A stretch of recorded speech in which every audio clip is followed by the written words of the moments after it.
அவர் ஏற்கனவே போக்சோல ஜெயிலுக்குள்ள போயிட்டு வந்திருக்காரு, பெயிலில் வெளியே இருக்காரு. இந்த ஐயா இப்போ திருத்திருப்பாரு. உங்கள் பொம்பளை பிள்ளைல அந்த மாதிரி ஸ்கூலாக இருக்கட்டும், டியூஷன் சென்டராக இருக்கட்டும். அப்போது ஆயுள் தண்டனை ஓகே, ஒரே மனுஷன்தான் 3 நாள் ஆயுள் தண்டனை. ஆனால் தூக்கு, ஒரே மனுஷனுக்கு 2-3 தூக்கு, 2 தடவை செத்த பணத்தை திரும்ப திரும்ப. இந்த வீடியோ பார்த்துக்கிட்டு இருக்க ஒரு சில நண்பர்கள் நினைக்கலாம், என்னப்பா சும்மா போக்சோன்னு பேசிக்கிட்டு கிடக்க, ஏதாவது ஒன்று தண்டனை கிண்டனால என்ன பண்ணுற, வியூஸும் போக மாட்டேங்கி, யாரும் லைக்கும் போட மாட்டேங்காங்க, ஷேர் பண்ணுறது கிடையாது. எதுக்காக இந்த மாதிரி கண்டென்ட்டை நான் திரும்ப திரும்ப பேசுகிறேன் அப்படின்றத, துர்க்கிரியைக்கு தக்க தண்டனை சீக்கிரமாய் நடவாதபடியினால் மனுபுத்திரரின் இருதயம் பொல்லாப்பை செய்ய அவர்களுக்குள்ளே துணிகரப்பட்டு கொண்டிருக்கிறது. இப்போ நான் அட்வொகேட் ஆஃபீஸில் உட்காந்து பேசிக்கிட்டு இருக்கேன். நாளைக்கு அட்வொகேட்மார்கள்லாம் ஒரு மாநாடு நடத்துகிறாங்க. அனுப்புவீங்களா உங்கள் வீட்டு பிள்ளையில, பொம்பளை பிள்ளையா? கட்சிக்காரங்க ஒரு மாநாடு நடத்துகிறாங்க, உங்கள் வீட்டு பொம்பளை பிள்ளைய அனுப்புவீங்களா? அனுப்ப மாட்டீங்க.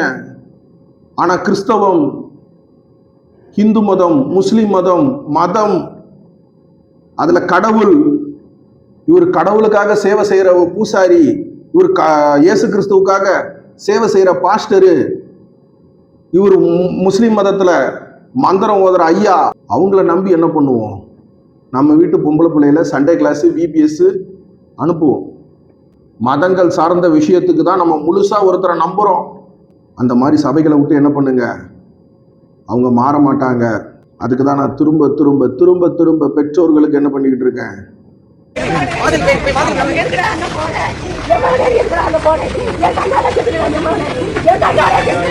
நம்ம தூத்துக்குடி மாவட்டம் போக்சோ சிறப்பு நீதிமன்ற நீதிபதி ஐயாமார்கள், போலீஸ்கார ஐயாமார்கள் எல்லாருக்கும் என்ன பண்ணுவோம், முதல் கண் நன்றியை தெரிவிச்சுப்போம். 3 மாதத்துக்குள்ள தர்ம முனீஸ்வரர் அப்படின்ற ஒரு நபருக்கு இரட்டை தூக்கு தண்டனை கொடுத்துருக்காங்க. இரட்டை ஆயுள் தண்டனை ஓகே, 3 ஆயுள் தண்டனை ஓகே. இந்த பொள்ளாச்சியில் கொடுத்தாங்க. இன்னும் பல கேஸில் இந்த வீடியோ பார்த்துக்கிட்டு இருக்க நீங்கள் போக்சோ வழக்குகள்லாம் பார்த்துக்கிட்டு இருப்பீங்க. ஒரு சின்ன பிள்ளைகள்கிட்ட சிலுமிஷம் பண்ணவர் தண்டனை கொடுக்குறாங்க ஜட்ஜ் ஐயா. அவரோட மாவட்டத்தில் ஒரு ஆயுள் தண்டனை. திரும்ப சென்னை ஹைகோர்ட்டில் மேல்முறையீடு பண்ணும்போது ஆயுள் தண்டனைனா ஒரு 20-30 வருஷம் இருக்குமா, அதுலேருந்து ஒரு 5 வருஷம் குறைஞ்சிரும். திரும்ப சுப்ரீம் கோர்ட் டெல்லியில் போடும்போது 10 வருஷம் குறைஞ்சிரும், இல்லை விடுதலை ஆயிடுவாப்புல.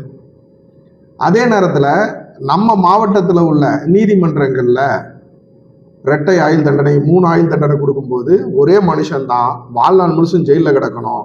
ஒருவேளை அவர் மாவட்டத்தில் இருந்து சென்னை ஹைகோர்ட்டுக்கு ஒரு ஆயுள் தண்டனை, அந்த கேஸை செக்ஷனை உடைக்கிறாப்புலன்னு வச்சிங்க, டெல்லியில் போய் இன்னொரு ஆயுள் தண்டனைக்கு உடைக்கிறாப்புல ஓகே. ஆனால் இன்னொரு ஒரு ஆயுள் தண்டனை இருக்குல்ல, அப்போ அதுக்கு தான் இந்த 3-4 ஆயுள் தண்டனை கொடுக்குறாங்க. இப்போ நம்ம தர்ம முனீஸ்வரர் தூத்துக்குடி என்ன கேஸு உங்களுக்கு தெரியும். அது நம்ம கிராமங்களில், ஒரு சில கிராமங்களில் இந்த டாய்லெட் வசதி, ரெஸ்ட் ரூம்லாம் இருக்காது இல்லையா, அந்த காட்டுக்குள்ளே தான் பெண்கள் ஒரு சைடு போவாங்க, ஆண்கள் அந்த மாதிரி பல கிராமங்களில். அந்த மாதிரி போன பிள்ளைய என்ன பண்ணிட்டாப்புல, சீரழிச்சு கொன்று 12ஆம் கிளாஸ் படிச்சுக்கிட்டு இருக்க பிள்ளை, போக்சோ 18 வயசு கீழே உள்ள பிள்ளைன்றதுனால. அப்போ ஒரு தூக்கு தண்டனை தானே கொடுக்கணும், எதுக்கு இரட்டை தூக்கு தண்டனை?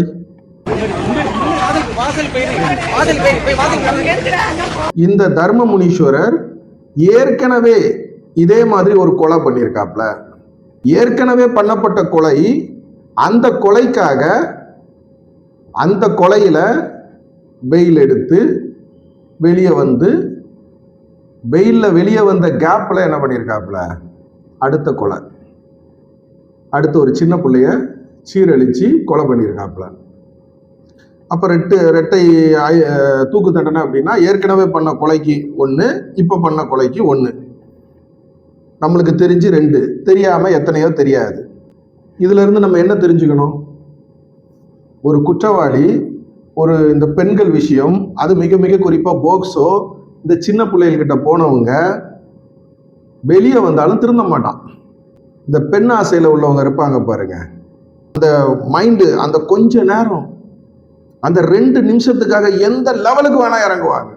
நான் ஏற்கனவே ஜெயிலுக்கு போயிட்டு வந்திருக்காருப்பா, இவர் என்ன பண்ணிடுவார், இதுக்கப்புறம் நம்ம பொம்பளை பிள்ளைகள்கிட்ட நல்லபடியா இவர் அண்ணன் மாதிரி பழகுவார், அப்பா மாதிரி பழகுவார், சித்தப்பா மாதிரி பழகுவார், மாமா மாதிரி பழகுவாருன்னு இந்த வீடியோ பார்த்துக்கிட்டு இருக்க என் அருமை பெற்றோர்கள், நீங்கள் உங்கள் வீட்டு பொம்பளை பிள்ளைய ஏற்கனவே போக்சோ ஜெயிலுக்கு போயிட்டு வந்த நபர்கள் வெளியே இப்போ பெயிலில் இருக்காங்க பாருங்க, உங்கள் பிள்ளையில அவங்கள நம்பி அனுப்பாதீங்க. ஒரு மாதம் ஜெயிலுக்கு போயிட்டு வந்துட்டாருப்பா, அவர் இப்போ மனம் மாறி இருப்பார். மாற மாட்டாங்க, முடியாது.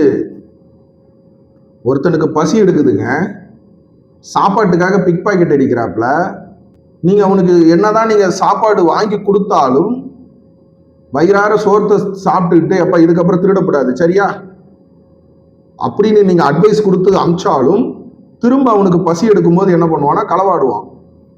அந்த மாதிரி தான் இது உடல் பசி.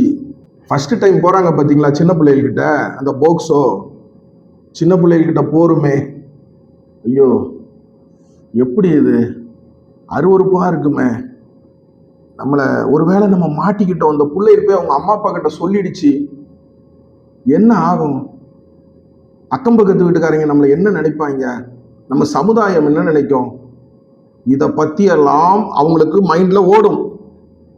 ஒருவேளை இந்த புள்ள போய் போலீஸ்லேயே சொல்லிட்டாங்க, சொல்லி பிடிச்சி போலீஸ்காரர்கள் நம்மளை பிடிச்சி ஜெயிலில் போட்டாங்க, அப்புறம் கேவலமே வேற ஏதோ ஒரு கேஸு, ஒருத்தனை அடிச்சு விட்டான்ப்பா கோவத்தில், அசிங்கமாக திட்டி விட்டையா, அவன் சாதி பேரை சொல்லி என்ன பண்ணிட்டேன், கேவலமாக பேசி விட்டேன், பிசிஆரில் பிடிச்சி உள்ளே போடுறாங்க, பரவாயில்ல கெத்து. ஆனால் இந்த சின்ன பிள்ளைகள்கிட்ட போனதுக்கு ஜெயிலுக்குள்ளே என்ன பண்ணுவாங்களாம், நம்மளை அடிப்பாங்களாமே, சக கைதிகள் கூட நம்மளை மதிக்க மாட்டாங்களாமே, எல்லாமே தெரிஞ்சு ஒருத்தர் ஏன் சின்ன பிள்ளைகிட்ட போறாரு,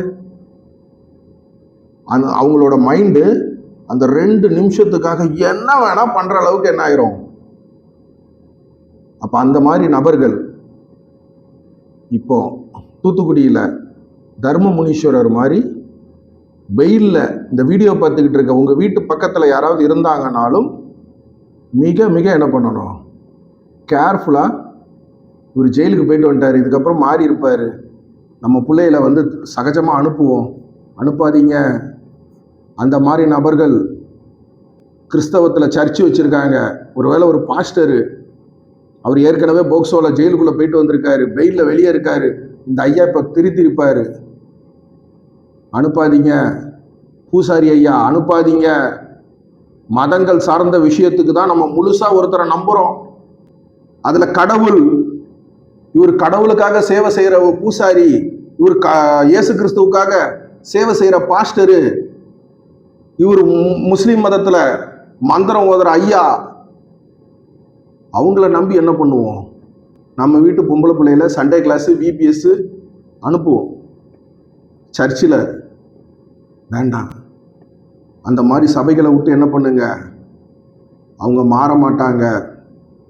அதுக்கு தான் நான் திரும்ப திரும்ப திரும்ப திரும்ப பெற்றோர்களுக்கு என்ன பண்ணிக்கிட்டு இருக்கேன், எத்தனையோ வழக்குகள் பார்க்குறோம், எத்தனையோ கேசஸ் பார்க்குறோம்,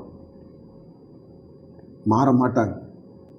மற்ற எல்லா கேசஸுக்கும் என்ன பண்ணிடுவாங்க, இவர் கொள்ளடிச்சிட்டாருப்பா, இவர் ஒருத்தங்களை ஏமாத்திட்டாரு, செக்கு மோசடி, அவ்வளோதான். அடுத்த தடவை பண்ண மாட்டாங்க ஜெயிலுக்கு போயிட்டு வந்த பிறகு. ஆனால் இந்த பெண்கள் விஷயம், இந்த பாலியல் சம்பந்தமான விஷயங்களுக்கு வந்து என்ன பண்ணுவாங்க, அனுப்பாதீங்க. உங்கள் வீட்டு பொம்பளை பிள்ளையில என்ன பண்ணாதீங்க, ஏற்கனவே குற்றம் சாட்டப்பட்டவர் ஒரு ஜெயிலுக்கு போயிட்டு வந்த போக்சோ கைதிகள் இடத்துக்கு அனுப்பாதீங்க. அவங்களுக்கு என்ன ஆயிரும் தெரியுங்களா, ஏற்கனவே போனோம், ஏற்கனவே நம்ம எப்படி மாட்டினோம்.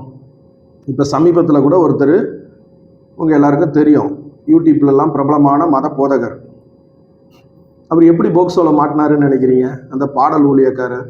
நான் ஒரு சின்ன பிள்ளைகிட்ட போயிட்டேன், அந்த பிள்ளைய கெட்டி பிடிச்சி முத்தம் கொடுத்தேன், அதை அப்படி பண்ணினேன் இப்படி பண்ணினேன்ட்டு, என் மனைவி சரியில்லை, என் மனைவி குண்டா இருக்கா, அவகிட்ட போனால் எனக்கு என்ன ஆக மாட்டேங்கி, அதனால தான் இந்த சின்ன பிள்ளைகிட்ட போக வேண்டிய நிலைமை, அந்த மாதிரி சொல்லி பெண்கள் என்ன பண்ணுவாங்க, ஒரு சிலர் இலை இதெல்லாம் ஒரு கதைன்னு வந்து சின்ன பிள்ளைகிட்ட, பொண்டாட்டி சரியில்லைன்னு சின்ன பிள்ளைகிட்ட போனதெல்லாம் என்கிட்ட வந்து வெறுவாகட்ட பையலன்னு விரட்டி விட்டுருவாங்க. ஒரு சில பெண்கள், இவ்வளோ எப்பேற்பட்ட மனுஷன் இவர், என்ன மாதிரி செலிபிரிட்டி, இவருக்கா இந்த வாழ்க்கையில் இந்த நிலைமை, நீங்க ஏன் போதகரே, நான் இருக்கேன் உங்களுக்கு, எதுக்கு சின்ன பிள்ளைகிட்ட போனீங்க, நான் இருக்கேன் அப்படின்ற மாதிரி ஒரு சில பெண்கள், எல்லாரும் சொல்லலை, அப்படி சொல்லி மாட்டிக்கிட்டவர் பல பெண்கள் கிட்ட சொல்லி.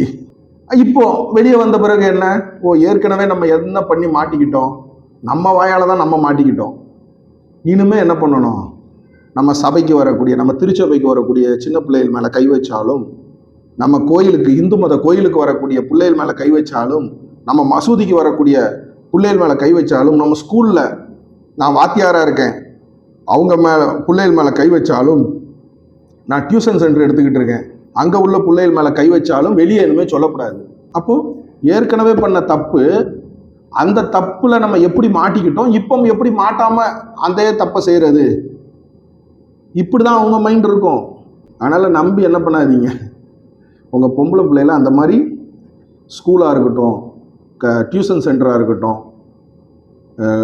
இது சர்ச்சஸாக இருக்கட்டும், மசூதியாக இருக்கட்டும், இந்து மத கோயில்களில் இருந்து மதம் சம்பந்தமான விஷயங்களுக்கு தான் நம்ம மெயினாக என்ன பண்ணுவோம், நம்பிடுவோம். நம்ம இயேசு கிறிஸ்து நல்லவர், அன்பானவர், ஓகே, ஆனால் மனுஷன் நம்பாதீங்க.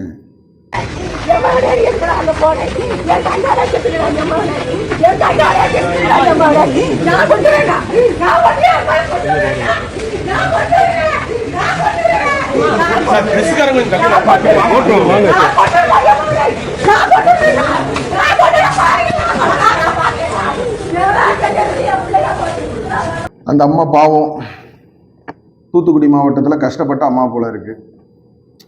அதனால் அந்த பையனுக்கு 3 மாதத்தில் தண்டனை. கஷ்டப்பட்டவங்களுக்கெல்லாம் உடனே என்ன பண்ணுறாங்க, அரசாங்கம் தண்டனை கொடுக்குறாங்க. சார்ஜ் ஷீட்டு போட்டு உள்ள ஜெயிலுக்குள்ளே இருக்கும்போதே குற்றப்பத்திரிகை தாக்கல் செய்து ஜட்ஜ்மெண்ட் வந்துடுது. ஆனால் வெளியே பணக்காரங்க, நம்ம வீட்டு பக்கத்தில் பிஎம்டபிள்யூ காரில் ஒருத்தர், ஆடி காரில் ஒருத்தர் என்ன பண்ணுறாரு, இதே சின்ன பிள்ளைகிட்ட போனவர் தாயா, அவரு இன்னும் 2 வருஷம் 3 வருஷம் வெளியே சுற்றிக்கிட்டு இருக்காரு ஜாலியா. கேட்டால் கேஸெல்லாம் முடிஞ்சு போச்சுங்காரு, நான் விடுதலை ஆயிட்டேங்காரு. அவங்க இந்த மாதிரி நபர்களுக்கெல்லாம் தண்டனை ஏன் உடனே? அப்போ அரசாங்கம் பண்ண முடியும்ல. தர்ம முனீஸ்வரருக்கு ஜெயிலுக்குள்ளேயே வச்சு ரிமாண்டில் இருக்கும்போதே, விசாரணை கைதியாக இருக்கும்போதே தண்டனை கொடுத்த அரசாங்கத்தால் இந்த வீடியோ பார்த்துக்கிட்டு இருக்கோம், உங்கள் வீட்டு பக்கத்துலையும் என் வீட்டு பக்கத்துலையும் பந்தாவா பணக்காரனாக சுற்றிக்கிட்டு இருக்காங்க பாருங்க, மக்கள் காணிக்க பணத்தில். அவங்களுக்கும் என்ன பண்ணலாம், அதான் பாருங்க. பிரசங்கி 8ஆம் அதிகாரம் 11ஆம் வசனம். துர்க்கிரியைக்கு தக்க தண்டனை சீக்கிரமாய் நடவாதபடியினால் மனுபுத்திரரின் இருதயம் பொல்லாப்பை செய்ய அவர்களுக்குள்ளே துணிகரப்பட்டு கொண்டிருக்கிறது. நம்ம இவ்வளோ நேரம் பேசணும் இல்லையா, அவங்களுக்கு உடனே தண்டனை கிடைச்சா மட்டும்தான் சின்ன பிள்ளைகள் மேலே, இந்த வீடியோ பார்த்துக்கிட்டு உங்கள் வீட்டு பிள்ளைகள் மேலே கை வைக்க மாட்டாங்க. தண்டனை கிடைக்கல, 5 வருஷம் 6 வருஷம் கேஸ் இழுத்துக்கிட்டு இருக்கு, சிஎம்பி பெண்டிங்ன்ட்டு என்ன ஆகும்? துணிகரமாய் அடுத்த வீட்டு பிள்ளைகள் மேலே என்ன பண்ணுவாங்க, கை வைப்பாங்க. அடுத்த வீட்டு பிள்ளைகள் யாரு? எனக்கு அடுத்த வீட்டு பிள்ளைகள் இந்த வீடியோ பார்த்துக்கிட்டு இருக்க நீங்கள், உங்களுக்கு அடுத்த வீட்டு பிள்ளைகள் நான், என் பிள்ளை, ஆக மொத்தம் எல்லா பிள்ளைகளும் யாரு? நம்ம பிள்ளைகள் தானே, பொம்பளை பிள்ளைகள்.